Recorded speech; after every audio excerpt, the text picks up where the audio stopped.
नमस्कार, मैं हूं नीलू। आज है 15 जुलाई और देखिए अमेरिका और ईरान के बीच जंग का दायरा लगातार बढ़ता चला जा रहा है। 14-15 की दरमियानी रात को अमेरिका ने हमला किया ईरान पर, लेकिन ईरान ने जबरदस्त तरीके से पलटवार किया है और इस बार तो बैलिस्टिक मिसाइल और ड्रोन का सहारा ईरान ने लिया है। बताया जा रहा है कि जॉर्डन, कुवैत और साथ ही साथ अगर बात की जाए बहरीन की, तो वहां पर जबरदस्त ईरान की तरफ से हमला किया गया है। जॉर्डन में बताया जा रहा है अमेरिकी बेस को काफी नुकसान पहुंचा है।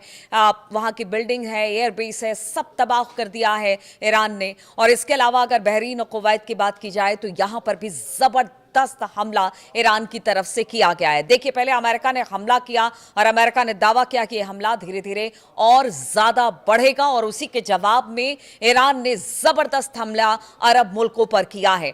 देखिए, लगातार ये जो जंग का दायरा है वो बढ़ता चला जा रहा है। मामला अब कहीं से सलटता दिखाई नहीं दे रहा है या कोई भी पीछे हटने को तैयार नहीं है। इसी बीच अमेरिकी राष्ट्रपति डोनाल्ड ट्रंप ने ईरान के खिलाफ सैन्य अभियान का दायरा और ज्यादा बढ़ा देने की धमकी दी है। देखिए, पहले तो हमला किया, फिर ईरान ने जबरदस्त पलटवार किया है और ईरान के शाही ड्रोन ने जबरदस्त कहर बरपाया है। आग के गोले दिखाई दिए हैं, धमाका सुनाई दिया है और उसके बाद बैलिस्टिक मिसाइलों का इस्तेमाल भी अब ईरान कर रहा है। और ईरान ने तो साफ तौर से कह दिया है कि अब किसी तरह की बातचीत नहीं है, हम इस बातचीत से बाहर निकलते हैं। लेकिन ट्रंप ने मंगलवार को कहा कि अगर तेहरान बातचीत के लिए तैयार नहीं होता है तो अमेरिकी सेना अगले हफ्ते ईरान के पावर प्लांट और पुलों को निशाना बनाना शुरू कर देगी। देखिए, आप पावर प्लांट और पुलों को निशाना बनाने की बात डोनाल्ड ट्रंप कह रहे हैं। ये बेसिक एमिनिटीज होती हैं कि आप पावर प्लांट को तबाह नहीं कर सकते या वहां पर जो सार्वजनिक पुल है या फिर सड़क है उसको आप बर्बाद नहीं कर सकते। लेकिन अब जो ट्रंप की तरफ से धमकी मिली है उससे जंग का दायरा और बढ़ता हुआ दिखाई दे रहा है। देखिए, अगर फॉक्स न्यूज की बात की जाए तो ये बात उनसे बातचीत में ही कही गई है। ट्रंप ने कहा कि अगर तेहरान बातचीत के लिए तैयार नहीं होता है तो अगला निशाना बुनियादी ढांचे पर होगा। और इस बीच ईरान की आईआरजीसी ने भी धमकी दे दी है। अमेरिका ने सैन्य कार्रवाई जारी रखी तो वो इलाके से एक बूंद भी तेल और गैस नहीं जाने देगा। देखिए, आज की सबसे बड़ी खबर यही है कि अगर अमेरिका और तेज हमले करता है, अगर बेसिक कम्युनिटीज पर ईरान के हमला करता है, इंफ्रास्ट्रक्चर पर हमला करता है, तो फिर अब आईआरजीसी की तरफ से कह दिया गया है कि हॉर्मुज के रास्ते एक बूंद तेल और गैस यहां से गुजरने नहीं दिया जाएगा। आप समझिए जंग कितनी भीषण होती चली जा रही है। अब अगर ऐसे में पूरी दुनिया अगर गैस और तेल पर डिपेंड है और यहां से अगर बहुत ज्यादा गैस अलग अलग मुल्कों में जाता है तो आप समझिए स्थिति क्या होने वाली है आगे आने वाले दिनों में। इसी को लेकर चिंता लगातार बनी हुई है। लेकिन आईआरजीसी ने साफ कर दिया है अगर ट्रंप और अमेरिका अपने हमले से पीछे नहीं हटा तो फिर करारा जवाब दिया जाएगा। और इस बार से वेपन यानी कि हथियारों से जवाब नहीं दिया जाएगा, इस बार हॉर्मुज को चोक किया जाएगा और वो भी ऐसे कि एक बूंद तेल भी यहां से ना गुजर पाए। ट्रंप ने कहा कि अगला हफ्ता यानी कि ईरान के लिए बहुत बुरा होने वाला है। देखिए, ट्रंप लगातार धमकाते हैं। पहले टोल की बात उन्होंने कही थी, कल उन्होंने कहा था कि हम 20% टोल लेंगे जो यहां से जहाज गुजरते हैं। फिर 24 घंटे के भीतर भीतर उन्होंने कहा कि नहीं, हम ऐसा कुछ नहीं करने वाले। उन्होंने अपनी बात को वापस ले लिया। धमका लगातार वो ईरान को रहे हैं और अब उन्होंने कह दिया है कि देखिए, आगे आने वाला जो हफ्ता है वो ईरान के लिए बहुत बुरा होगा। अब उनके पावर प्लांट को, उनकी सड़कों को, उनकी पुलों को निशाना बनाया जाएगा। अगले हफ्ते पावर प्लांट और पुलों की बारी है, इस तरह की बात ट्रंप ने कही। हमने उनके सभी पावर प्लांट और पुल तबाह कर मतलब ट्रंप का कहना था कि हम सारे पुल और जो उनके जो पावर प्लांट है उसको तबाह कर देंगे। और अगर वो बातचीत के लिए नहीं आया तो स्थिति और खतरनाक होगी और खराब होगी। जब ट्रंप से पूछा गया कि ईरान के खिलाफ सैन्य अभियान कब तक चलेगा तो उन्होंने कहा कि जब तक मैं ना कहूं कि बस बहुत हो गया। तो आप इतने दिन से कर क्या रहे थे? आप बार बार वार्ता करते हैं, बार बार शांति की बात करते हैं, कहते हैं ईरान से बातचीत अच्छी हो रही है, अब बस हो गया। बस तो आप बहुत बार कह चुके हैं लेकिन ऐसा दिखाई नहीं दे रहा है और जंग का दायरा लगातार बढ़ता चला जा रहा है। अगर डोनाल्ड ट्रंप की बात की जाए, देखिए, इजराइल के उकसावे में आकर उसने ईरान पर तो हमला कर दिया गया, लेकिन इजराइल की जो रिपोर्ट है अमेरिका के सामने या ट्रंप के सामने रखी गई कि आप हमला करिए, 2 दिन में पूरे हालात अपने कंट्रोल में होगा, वहां पर रिजीम चेंज हो जाएगा, परमाणु कार्यक्रम है बंद करा दिया जाएगा, सब कुछ तहस नहस। लेकिन आज आप समझिए इतने दिनों के बाद भी कुछ भी वैसा नहीं हुआ जो इजराइल और अमेरिका चाहता था, बल्कि ये युद्ध और भीषण हो गया है। अमेरिका निकल नहीं पा रहा है और लगातार आग में घी डालने का काम इजराइल कर रहा है। इसलिए कहा यह जा रहा है एक्सपर्ट की तरफ से कि देखिए ये लड़ाई और भीषण होती चली जा रही है। ट्रंप का बयान ऐसे समय में आया है जब अमेरिकी सेना ने लगातार चौथे दिन ईरान के ठिकानों पर बमबारी की। मंगलवार बुधवार की दरमियानी रात, जैसा मैंने आपको बताया कि पहले हमला अमेरिका की तरफ से किया गया।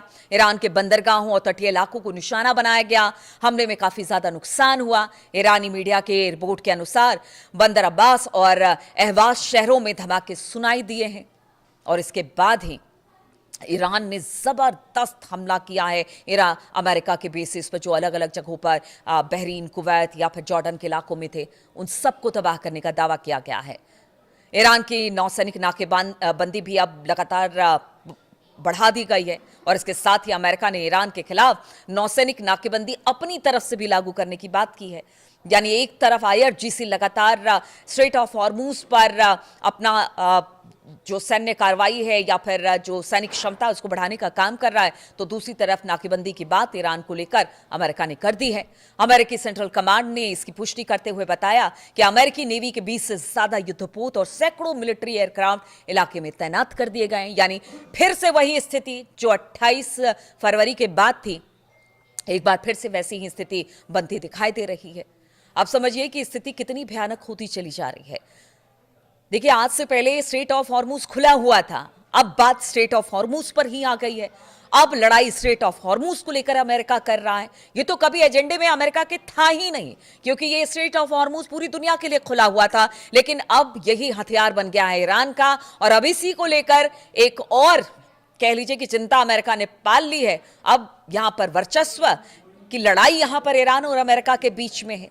अमेरिकी नाकेबंदी के बाद ईरान ने बातचीत जारी रखने से इनकार कर दिया है और तेहरान ने कहा है कि इस नाकेबंदी से पिछले महीने जो समझौते हुए थे हमारे बीच में कि यहाँ 14 जो बिंदु है इस पर बातचीत होगी, वो सब खत्म हो गया है। अब किसी तरह की कोई बातचीत नहीं है और इसके बाद अब युद्ध होगा।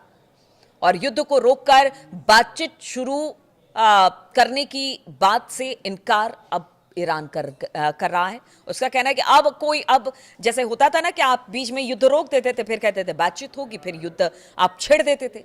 अब तो ये कहा जा रहा है कि अब युद्ध शुरू हो गया तो इसको किसी ना किसी मुकाम तक पहुंचाना होगा, वरना ऐसे ही चलता रहेगा और पूरी दुनिया इससे त्राही त्राही करती रहेगी। आरजीसी ने ऊर्जा निर्यात रोकने की भी धमकी अब दे दी है। आईआरजीसी ने अमेरिका के लगातार हमलों से जो ईरान है वो अब कह रहा है कि जो खाड़ी क्षेत्र में ऊर्जा निर्यात है उसको पूरी तरह से रोक दिया जाएगा। यानी अब कोई जहाज नहीं निकल पाएगा।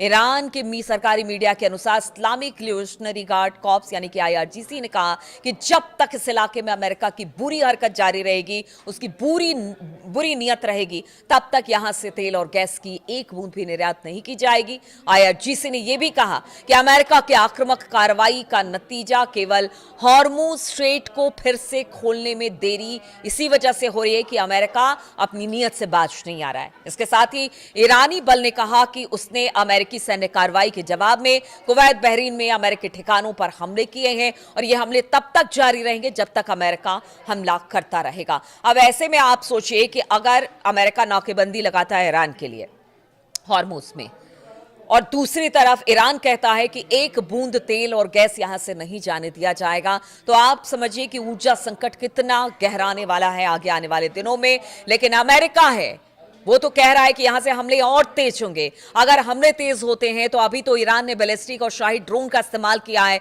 फिर पता नहीं और कौन कौन सी लॉन्ग रेंज की मिसाइलों का इस्तेमाल, जिस तरह से ईरान ने भी कह दिया है कि वो करने को तैयार है। पूरी तरह से वो इस बात को लेकर आश्वस्त हैं कि अमेरिका के हमले का जवाब मुंह तोड़ तरीके से दिया जाएगा। इधर अगर ईरान के बड़े अधिकारियों की बात की जाए या जो भी उनके सांसद है, उनका तो ये भी कहना है कि देखिए अब हॉर्मूज को लेकर कोई बातचीत नहीं होगी और हॉर्मूज तो छोड़ने का सवाल ही नहीं उठता है। साथ ही उन्होंने कहा कि देखिए हम एक बार को सोच भी सकते हैं अगर ईरान के लोगों की की अस्मिता या फिर उनके बातों को मान लिया जाए या उनका सम्मान किया जाए ईरान के लोगों का, तो एक बार को अमेरिका की बात हम मान भी ले, स्ट्रेट ऑफ हॉर्मुज को हम खोल दे। लेकिन अमेरिका की जो हरकतें हैं, वो ईरान को लेकर जो सोच रहा है, लगातार हमले कर रहा है, उस हमले के बाद तो ये पॉसिबल ही नहीं है कि हॉर्मुज को खोला जाएगा। और दूसरी तरफ आप देख लीजिए, एक और मोर्चा खुल गया है जहां पर हुती लगातार हमले कर रहा है सऊदी अरब पर। वो एक अलग टेंशन का कारण बना हुआ है। यानी पूरा मिडिल ईस्ट आप सोचिए कि इस वक्त अस्थिर हो चुका है। ट्रंप के एक हमले ने पूरे विश्व की अर्थव्यवस्था को हिलाकर रख दिया है। अब ट्रंप ही नहीं समझ पा रहे हैं कि आखिर यह हमला किया किस लिए गया था। क्या परमाणु कार्यक्रम को लेकर किया गया था, रिजीम चेंज को लेकर किया गया था, या हॉर्मुज को लेकर किया गया था? अब ट्रंप को भी समझ में नहीं आ पा रहा है। लेकिन पूरी दुनिया जरूर इससे दो चार हो रही है। और ये सबसे बड़ी बात है कि अब इस ट्रंप जो ये जंग है उसका क्या अंजाम होने वाला है, क्योंकि हमले लगातार तेज हो रहे हैं। और देखिए, जैसे जैसे दिन बीतता जा रहा है, धमकी दोनों तरफ से मिल रही है। अब आगे क्या होगा, किस तरह से हमले इस 24 से 48 घंटे में देखने को मिलेगी, तमाम अपडेट्स के साथ मैं आपके साथ मौजूद रहूंगी। फिलहाल आपके कमेंट्स का इंतजार रहता है। आप अपना कमेंट्स जरूर करिए। बहुत बहुत शुक्रिया मेरे साथ जुड़ने के लिए।